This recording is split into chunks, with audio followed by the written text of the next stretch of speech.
All right, welcome back, everyone. Looks like we're gonna have ourselves a bit of a chat. So, I'm here to kind of, if you will, give you the ultimate red pill about society.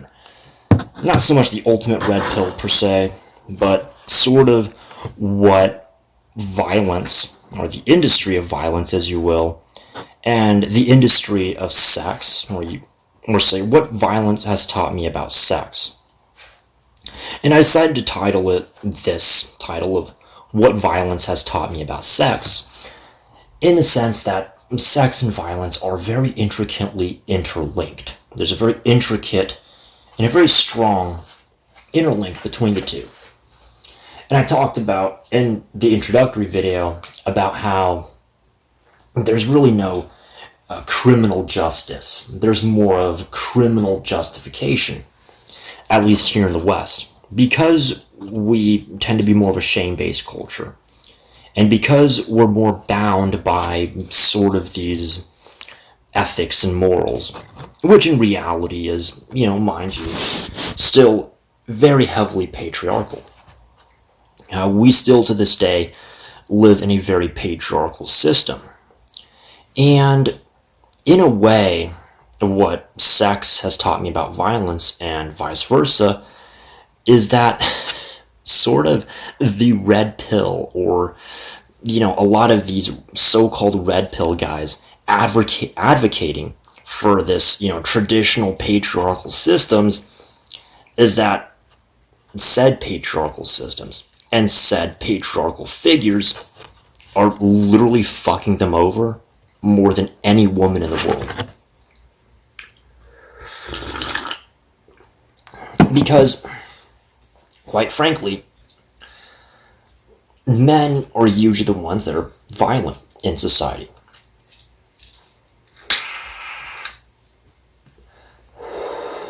And likewise, men are the ones that are more aggressive, violent, and also much more protective. Now, I'm aware, and I've heard very much of the, how women will emotionally manipulate men, and they'll sort of emotionally blackmail men into doing their dirty work, if you will. And while I don't discount the fact that, women do, in fact, have a very strong psychological effect on male behavior and vice versa, in a way, I guess in terms of military speak, men are the ultimate blue falcons of any society.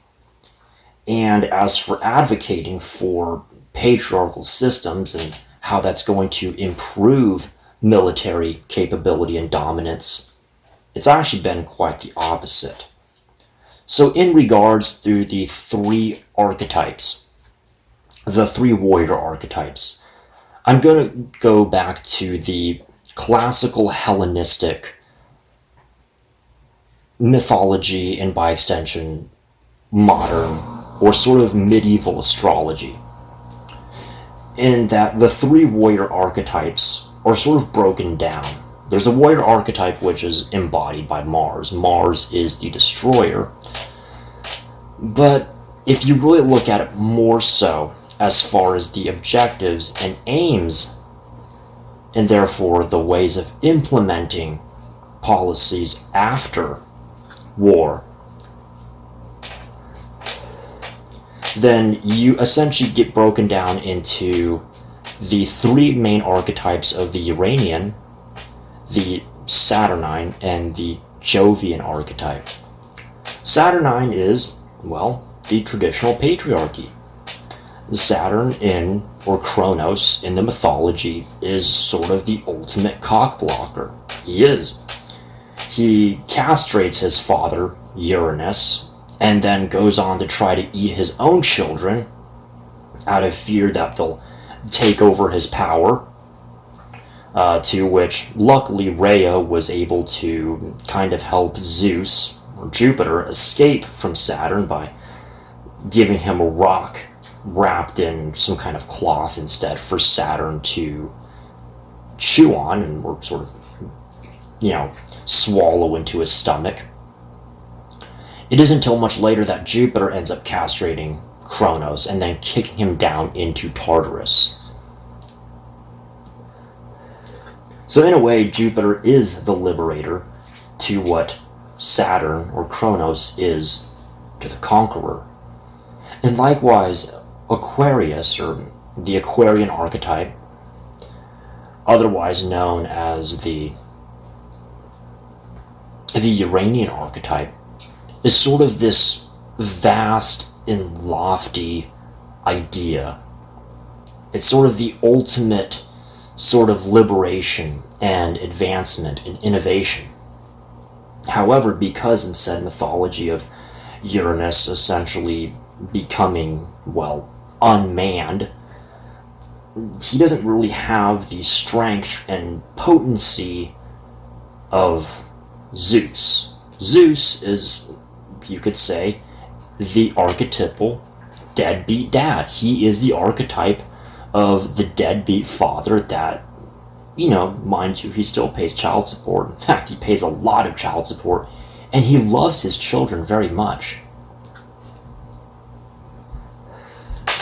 But ultimately wants to care more about the bigger picture.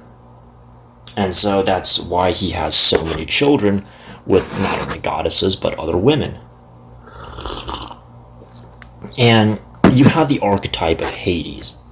Now, Hades is the archetype of the female fantasy. It's sort of the daddy dom. Very protective, very controlling, and yet also very soothing, intense, and sexual in some ways.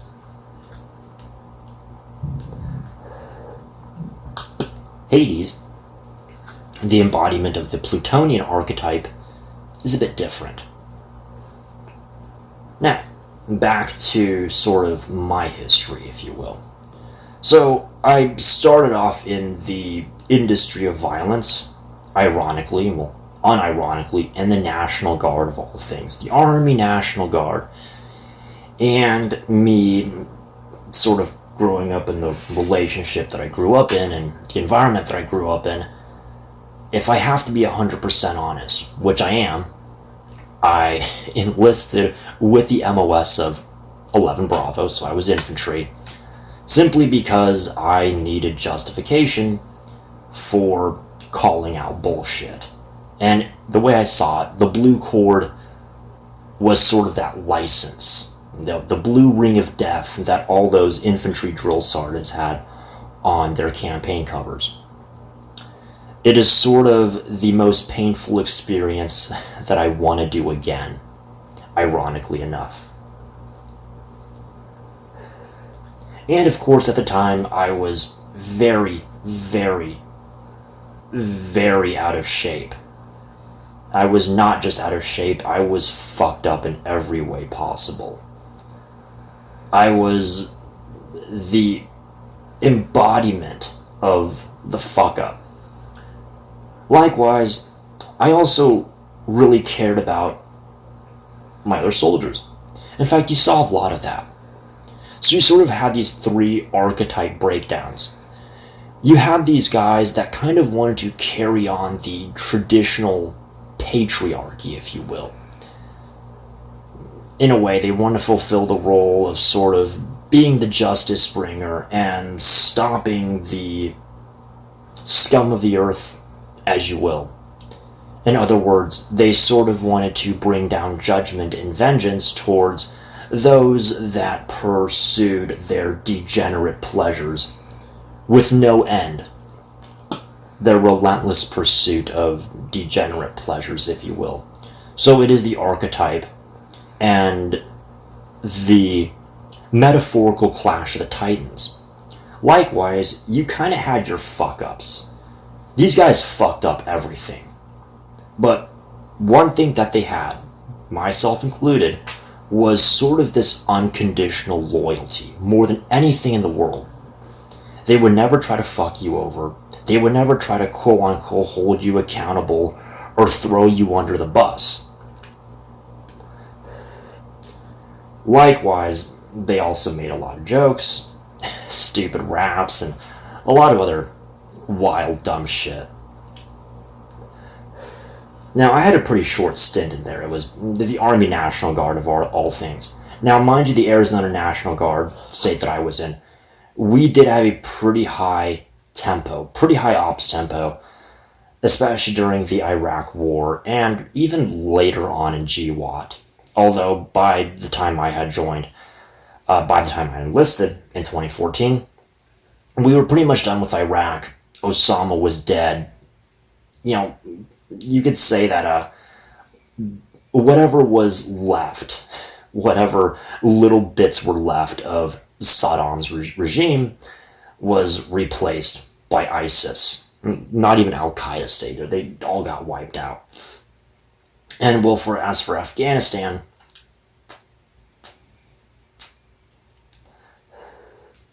it was just more of a contingency effort that, well, we would all end up realizing was the beginning of the end. To which later on, I decided to pursue some work in the private sector. Now, in the private sector, you don't get the unconditional loyalty that you have in the U.S. Army, or in the military at all. And even within the military, there are sort of different levels of unconditional loyalty within the military. I would say infantry is by far the most loyal. Special forces, well, they're sort of, they're secret and they do their secret stuff. So I'm not going to mention much about it. However, with infantry, and a lot of cavalry as well, tankers too, loyalty was the bread and butter. It was the glue that held us together. Because without loyalty, you don't have a fighting force.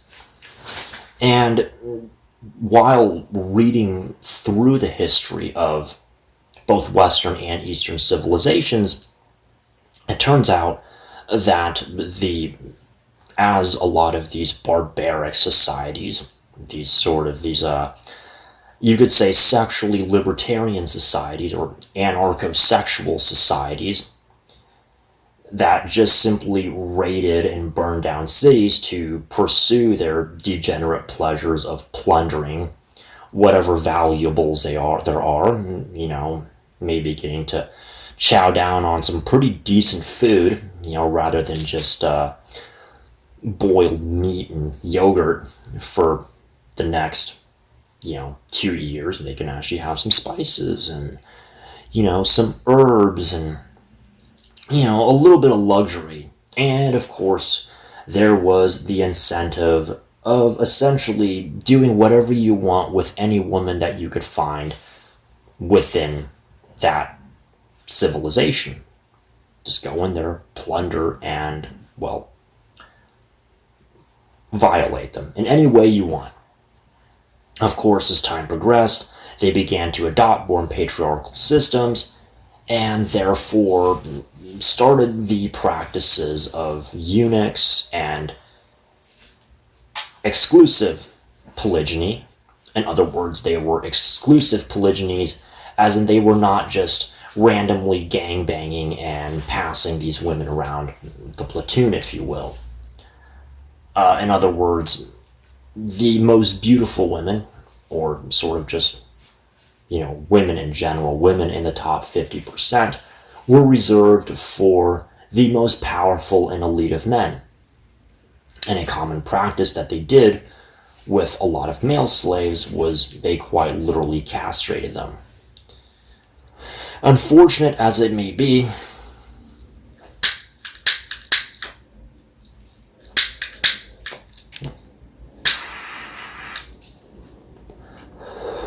it was the case.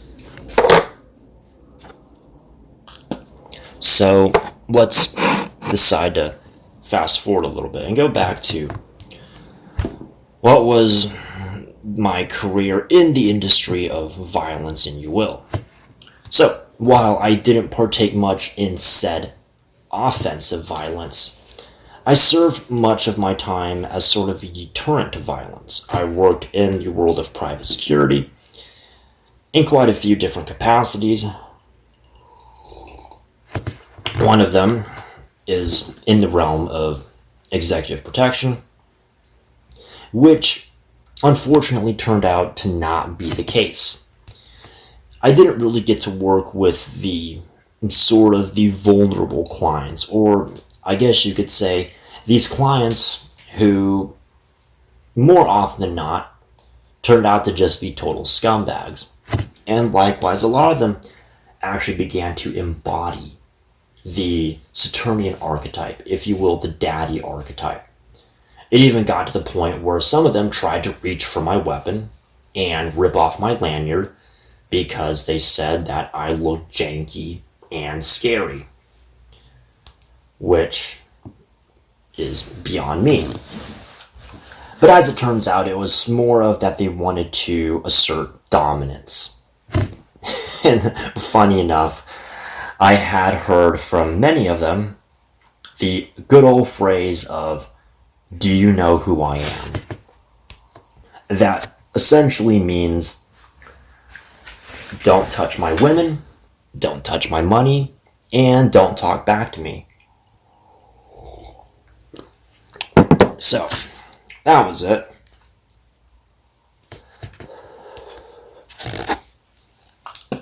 And I quickly had to get out of that. However, I did have one very small stint in an overseas contract. And said stint oftentimes involved me working alongside with what essentially you would call the modern version of Prussians, these Prussian mercenaries. They were essentially these non-government actors, or these, I guess what you would call non-government militaries, essentially sort of going into these power vacuum places where, say, a government has been overthrown or destabilized, and they just saw it as, well, it's city's fair game, so let's plunder and pillage. Which, you know, is, it is what it is. So, it turned out to be pretty nice, actually. They were usually very happy, of course, once they had finished what they'd done, and it turns out that these, what you would call scum of the earth people, they were not only very motivated because of incentives, they were also usually very happy. Happy because they had a way to let off some steam during their conquests. Or, as I like to say, they came not as conquerors, but rather as liberators. And my job as a security contractor, of course, not wanting to sort of get involved in the work of being a mercenary, more often just entailed kind of, pulling security for these people.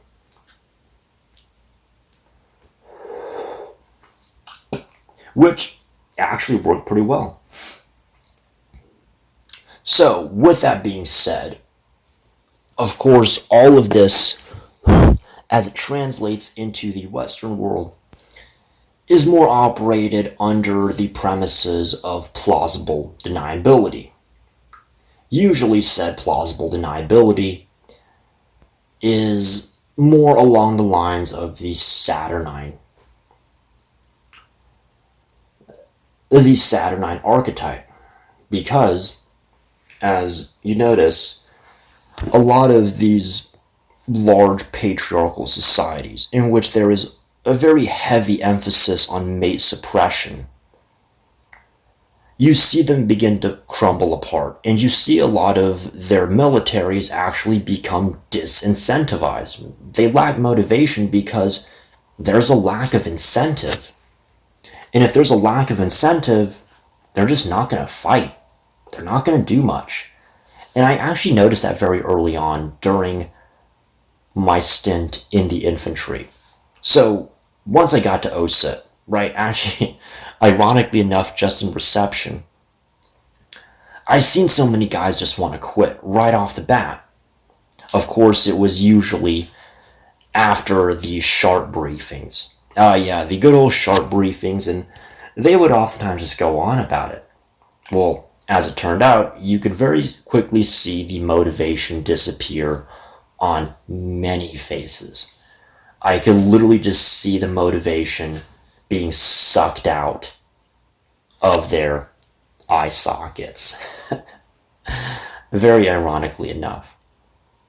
So, it was in the military that I had my first taste of both sex and violence. Albeit, while in the barracks, we didn't really have much access to women, and therefore, it usually happened in the form of hazing rituals.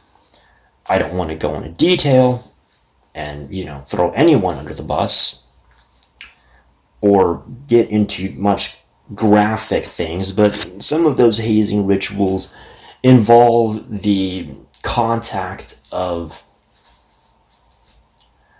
how do I say it, sack-like appendages, baggy appendages touching faces and noses and even sometimes the lips, all the while people were sleeping. So, that was it.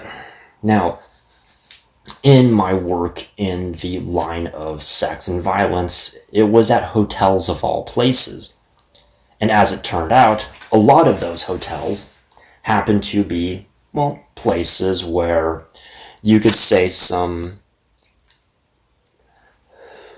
transactional intercourse was taking place. In other words, sex. Or you could say escorting, sex work, however you want to put it. Therefore, I've seen more than enough cases where, let's just say, the managers were not too happy and they decided to either assault the workers or try to come after the clients or customers. And if it happened on the property, of course, I could legally intervene. So, that's sort of the story. And therefore, you could say during that time, I also had the experience of not only having a lot of girlfriends, but then just kind of sliding back into the degenerate pleasures of just having sex with random women. Oftentimes unprotected sex with random women.